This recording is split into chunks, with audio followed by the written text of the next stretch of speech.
Selamat sejahtera. Hari ini saya nak cakap topik refinance kereta. Refinance kereta. Okey, jom kita pelan-pelan sini cerita. Okey bos, Ya. refinance. Boleh cerita sikit macam mana nak refinance? Okey, refinance kalau you make kereta sudah tak ada hutang atau hutang sikit lah, tinggal sikit lah. Contoh itu kereta mungkin 70,000, dia ada market value 70,000, you hutang 20,000 aja. Itu boleh refinance. Atau you make kereta totally sudah tak ada hutang, itu memang tak ada masalah. So kita buat dalam 20 tahun. Bermakna kalau you make kereta 15 tahun, masih boleh pinjam 5 tahun. Kalau you make kereta 13 tahun, masih boleh pinjam 7 tahun. Kalau you make kereta 10 tahun, masih boleh 9 tahun. Okey. Macam mana tahu market value tak? You tahu tak? Okey, ya. Macam mana terangkan market value untuk refinance dengan macam mana nak buat refinance, dokumen apa yang perlu sediakan. Okey. Macam mana tahu you make kereta? Kalau value boleh refinance tak? Itu senang. You PM saya atau you cerita dengan saya, you make kereta tahun bila, hutang berapa atau tak ada hutang. Kita seluruh Malaysia boleh buat. So ini market value saya akan kasih awak free of charge, consult. So tiap-tiap bank dia market value tak sama. Tiap-tiap kredit dia market value pun tak sama. So kalau value dia kurang sangat, walaupun itu kereta cash money pun tak guna. Contoh. Saga BMM. Saga BMM lah. You ambil 08. 08 sudah berapa tahun? Sudah 17 tahun. Yes, kalau dulu 17 tahun betul. Boleh pinjam 3 tahun lagi. Tapi itu kereta tak ada value.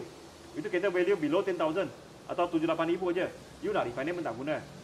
Kalau you datang satu Alphard, Wildfire, Odyssey, Accord, Honda, itu masih mungkin boleh. So ini satu example. So you orang kalau nak tahu you make kereta boleh refinance ke tak boleh refinance ke, market value berapa, you just PM saya. Dengan itu interest itu penting. You orang mesti tanya interest berapa. Okey. Kalau dokumen you okey, you boleh masuk bank. Kalau dokumen awak grade B, grade C, grade D, you masuk kredit. Bank boleh kasih interest denda. Tapi dia nak pilih grade A punya customer. Betul tak? You orang tahu dengan loan tak boleh tinggi. Kalau you orang nak higher loan, cashback banyak sikit, terpaksa pilih kredit. Kredit interest tinggi tapi dia boleh offer you higher amount loan. Ini aja lah. Bukan pasal saya pilih bank kasih awak, saya pilih kredit kasih awak. Itu different interest saya untung. Kita tak ada untung. Kita untung service charge sahaja. Lagi bagus dia kasih awak zero interest, lagi bagus. Jangan salah faham. Push awak pergi kredit aja. Bukan. Kalau you main dokumen boleh pergi bank aja lah. Bank kasih awak berapa, kredit kasih awak berapa. Saya zero income. Saya untung you orang punya service sahaja. Apa yang you orang tak tahu, you orang boleh consult. Apa yang dokumen nak, sama dengan you beli rumah, sama dengan you beli kereta. IC, license, selit gaji, surat pengesahan kerja, statement bank, biaya elektrik, surat pengesahan kerja. Itu aja lah. Dengan kalau boleh.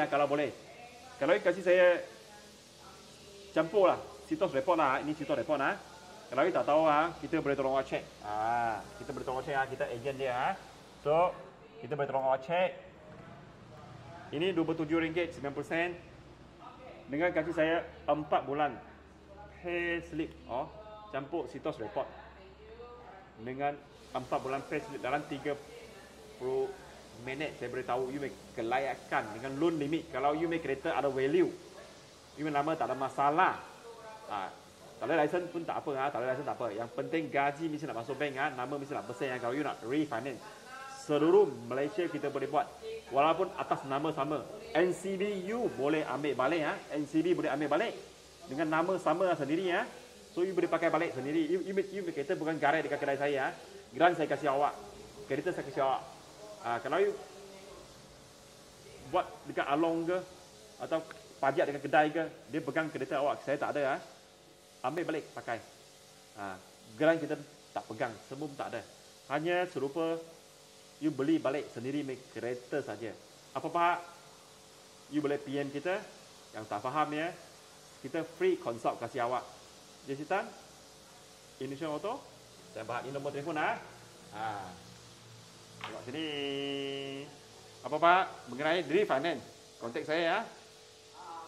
Thank you, bos.